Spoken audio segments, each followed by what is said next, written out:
കൂട്ടുകാരെ ചെങ്ങന്നൂര് ഒരു ഹോട്ടലിൽ നിന്ന് ഒരു കള്ളൻ ബിരിയാണി അടിച്ചുകൊണ്ട് പോകുന്ന വീഡിയോ ആണ് കേട്ടോ ഇത്. കള്ളൻ അവിടെ ചെന്ന് നിന്നിട്ട്, ഈ കള്ളനെന്ന് പറയാൻ പറ്റത്തില്ല, എന്ന് പറഞ്ഞാൽ ബിരിയാണി ചൊളിവിൽ അടിച്ചോണ്ട് പോകണമെന്ന് മാത്രമേ ഉണ്ടാകുന്നുള്ളൂ. പ്രൊഫഷണൽ കള്ളനൊന്നും അല്ല.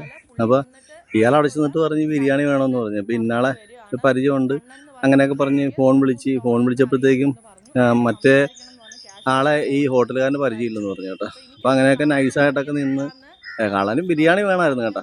കള്ളനല്ല, വളർന്നു വരുന്നൊരു കള്ളൻ. അപ്പോൾ ഇവൻ അങ്ങനെയൊക്കെ നിന്നിട്ട് നൈസായിട്ട് വേറൊരാൾ ഓർഡർ ചെയ്ത് വെച്ച ബിരിയാണി അടിച്ചുകൊണ്ട് പോകണതാണ് കേട്ടോ. അപ്പോൾ ഇതാണ് നമുക്ക് വിശക്കണമെന്ന് ആ ഹോട്ടലുകാർ ആ ഒരു ലേഡി തന്നെ പറയുന്നുണ്ട്. ആ ലേഡിയുടെ ശബ്ദത്തിൽ പറയുന്നുണ്ട്, ഇവന് ഈ ബിരിയാണി വേണമെന്നുണ്ടെങ്കിൽ പറഞ്ഞാൽ പോരായിരുന്നു, ബിരിയാണി അപ്പോൾ തന്നെ കൊടുക്കത്തില്ല, പിന്നെ എന്തിനാ അടിച്ചുകൊണ്ട് പോയെന്നൊക്കെ പറയുന്നുണ്ട്. ഇവർ അകത്ത് പോയി എന്തോ ഈ ക്യാഷ് ഇരുന്ന ആൾ അകത്തോട്ട് പോയ സമയത്ത് അകത്ത് ആരോട് ചോദിക്കാൻ പോകണമെന്ന് പറഞ്ഞ് പോയ സമയത്ത് അവിടെ ഇരുന്ന് വെച്ചാൽ ആരോ ഓർഡർ ചെയ്ത് വെച്ച ഒരു 3-4 ബിരിയാണി അടിച്ചുകൊണ്ട് പോയി കേട്ടോ. ഇവനെയൊക്കെ എന്ത് ചെയ്യാനെന്ന് ഓർത്ത് നോക്കി. ഇവനാ നാട്ടുകാരനാണെന്നുണ്ടെങ്കിൽ പിന്നെ കള്ളനെന്നൊരു പേര് വീണില്ലേ, ബിരിയാണി കള്ളൻ.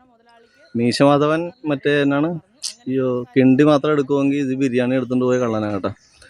എൻ്റെ പൊന്ന് കള്ള, നിനക്ക് ഇതിൻ്റെ വല്ല ആവശ്യം ഉണ്ടായിരുന്നോ?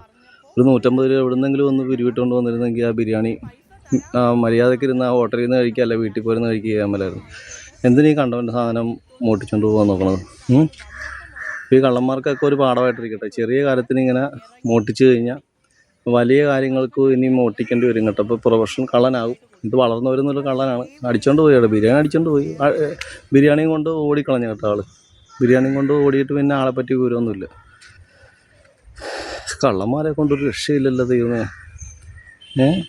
ബിരിയാണി കള്ളൻ, മറ്റേ എന്നാ തേങ്ങാക്കള്ളൻ, പച്ചക്കറി കടലക്കള്ളൻ, അങ്ങനെ പല പല കള്ളന്മാർ.